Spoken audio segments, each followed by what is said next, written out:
మహిళా దినోత్సవం వేడుకలు జరుపుకునే నైతిక హక్కు కూటమి ప్రభుత్వంలోని నాయకులకు లేదని వైఎస్సార్ కాంగ్రెస్ పార్టీ మహిళా విభాగం అధ్యక్షురాలు శ్రీదేవిరెడ్డి ఆగ్రహం వ్యక్తం చేశారు. జిల్లా పార్టీ కార్యాలయంలో ఇవాళ అంతర్జాతీయ మహిళా దినోత్సవ వేడుకలను ఘనంగా నిర్వహించారు. ఈ కార్యక్రమంలో జెడ్పీ చైర్పర్సన్ గిరిజమ్మతో పాటు మహిళా నేతలు పాల్గొన్నారు. కేక్ కట్ చేసి సంబరాలు చేసుకున్నారు. జిల్లాలోని మహిళలందరికీ వారు అంతర్జాతీయ మహిళా దినోత్సవ శుభాకాంక్షలు తెలిపారు. ఎన్నికల ముందు మహిళలకు అనేక హామీలు ఇచ్చి 20 నెలలు గడుస్తున్నా ఒక్క హామీ కూడా సరిగ్గా నెరవేర్చలేదని ఈ సందర్భంగా శ్రీదేవిరెడ్డి ప్రభుత్వంపై విమర్శలు చేశారు. పైగా వీటి గురించి ప్రశ్నిస్తే వారందరిపై కూడా అక్రమ కేసులు పెడుతున్నారని ఆగ్రహం వ్యక్తం చేశారు. మహిళలకు ఈ రాష్ట్రంలో ఎక్కడా భద్రత లేకుండా చేశారన్నారు. మద్యం, గంజాయి విచ్చలవిడిగా అమ్ముతున్నా ఏమాత్రం పట్టించుకోవడం లేదన్నారు. తాగండి, ఓగండి అన్న విధంగా ప్రోత్సహిస్తున్నారని, అందుకే చీకటి పడితే మహిళలకు బయటకు వచ్చే పరిస్థితి కూడా లేదన్నారు. ముఖ్యమంత్రి చంద్రబాబుకు మహిళా దినోత్సవ శుభాకాంక్షలు తెలిపే హక్కు కూడా లేదని విమర్శలు చేశారు. మళ్లీ జగన్మోహన్ రెడ్డి వస్తేనే రాష్ట్రంలో మహిళలకు రక్షణ, మహిళాభ్యున్నతి సాధ్యమని శ్రీదేవిరెడ్డి అన్నారు. ఇదే అభిప్రాయంతో మహిళలు కూడా ఉన్నారని ఆమె స్పష్టం చేశారు.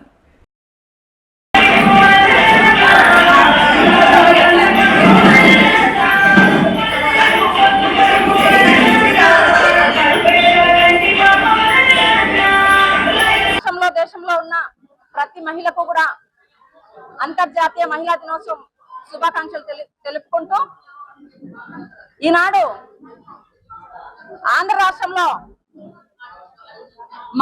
మహిళలకు మహిళా దినోత్సవం జరుపుకునే రైతు కూడా లేదు ఈ ప్రభుత్వానికి తెలియజేస్తున్నాం. మహిళకు ఇచ్చిన ప్రతి హామీని కూడా తుంగలో దొక్కి మహిళకు సంబంధించి ఎన్నో అబద్ధపు హామీలు చెప్పి గద్దెనెక్కిన ఈ కూటమి ప్రభుత్వం మహిళల నడ్డి విరుస్తోంది, మహిళను ఆలోచింపజేస్తుంది, మహిళ బలహీనపడుతోంది. రాబోయే రోజుల్లో కూడా మహిళను అంతరించిపోయే విధంగా మహిళల అభివృద్ధి అనేదే లేకుండా ఈ 6 హామీలు కూడా తుంగలో తొక్కిన నాయకులు ఎవరైనా ఉన్నారంటే గొప్ప నాయకులు చంద్రబాబు నాయుడు గారు. ఈనాటికి 2 సంవత్సరాల కాలం పూర్తి అయినా కూడా ఏ ఒక్క హామీని నెరవేర్చకుండా, అదే విధంగా మహిళలు కనీస భద్రత లేదు.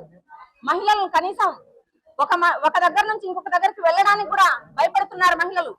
ఎక్కడ చూసినా వైన్ షాపులు, గంజాయి బ్యాచ్లు, రాత్రి పగలు విచ్చల విడిగా, దానికి ఒక టైమింగ్ లేదు. ఏ షాప్ చూసినా దాని పక్కనే రూమ్స్ కూడా ఓపెన్ చేసి ప్రతి మగాడు కూడా తాగి ఊగండి, సంసారాలు గుల్ల చేసుకోండి అని చెప్పి మా భాండాగారం పెంచుకుంటే చాలనే విధంగా ఈనాడు చంద్రబాబు నాయుడు గారు చేస్తున్న ఈ పాలనలో మహిళా దినోత్సవం జరుపుకోమని చెప్పే కనీసం శుభాకాంక్షలు చెప్పే అర్హత కూడా చంద్రబాబు నాయుడు గారికి లేదని తెలియజేస్తున్నాను. ఆనాడు జగనన్న ఉన్నప్పుడు ప్రతి మహిళ కూడా నామినేషన్ పదవులు అయితేనేమి, నామినేటెడ్ పదవులు అయితేనేమి, మహిళకు సంబంధించిన పెన్షన్స్ అయితేనేమి, మహిళకు సంబంధించిన ప్రతి కార్యక్రమం కూడా ముందుండి నడిపించి మహిళను ముందు పెట్టి తను వెన్ను తట్టి ప్రోత్సహించిన గొప్ప నాయకుడు జగన్మోహన్ రెడ్డి గారు. మళ్ళీ కూడా జగనన్న పరిపాలన రావాలి అంటే 2029లో ప్రతి మహిళ కూడా జగన్మోహన్ రెడ్డి గారిని సపోర్ట్ చేస్తుంది. మళ్ళీ జగనన్న నాయకత్వం వస్తేనే ప్రతి మహిళ కూడా బలంగా ఉంటుంది, బలీయంగా ఉంటుంది, కుటుంబం చల్లగుంటుంది. మహిళ చల్లగుంటేనే కుటుంబం చల్లగుంటుంది. ఎత్ర నార్యంత పూజ్యతే తత్ర రమంతే దేవత అన్నట్లు మహిళలు ఎక్కడైతే సుభిక్షంగా చల్లగుంటారో అక్కడ దేవతలు నడయాడతారో అని చెప్తారు. ఆ విధంగా ఈనాడు మహిళ దశల ఈ రాష్ట్రంలో ప్రతి మహిళ చల్లగుండాలంటే జగనన్న ప్రభుత్వం మాత్రమే శరణ్యం అని చెప్పి ఈ రోజు ప్రతి మహిళ కోరుకుంటుంది. జై జగనన్న.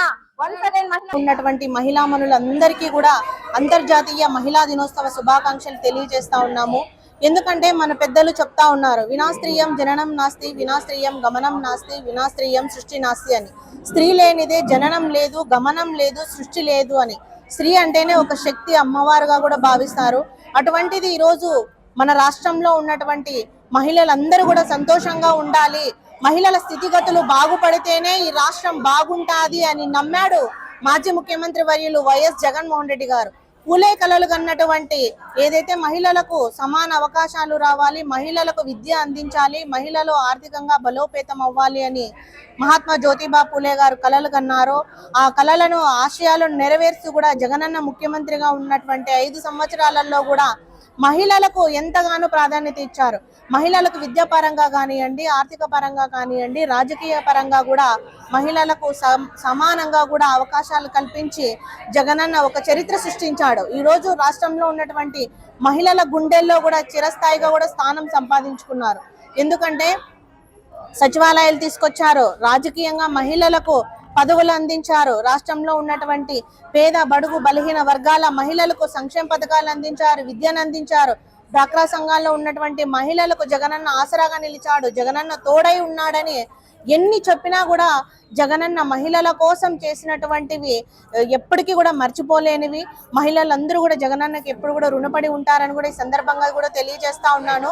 కూటమి ప్రభుత్వం అధికారంలోకి వచ్చిన తర్వాత మహిళలకు ఏం చేశారని మేము ప్రశ్నిస్తా ఉన్నాం.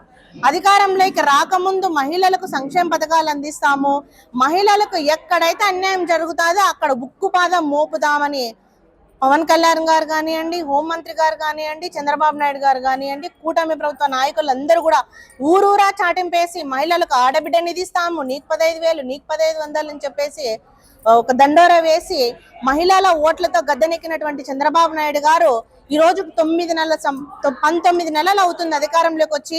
మహిళలకు ఇచ్చినటువంటి హామీలలో అరకొరగా కూడా తల్లికి వందనం నెరవేర్చారు. ఆడబిడ్డ నిధి ఇవ్వాలంటే రాష్ట్రాన్ని అమ్ముకోవాలి అంటారు.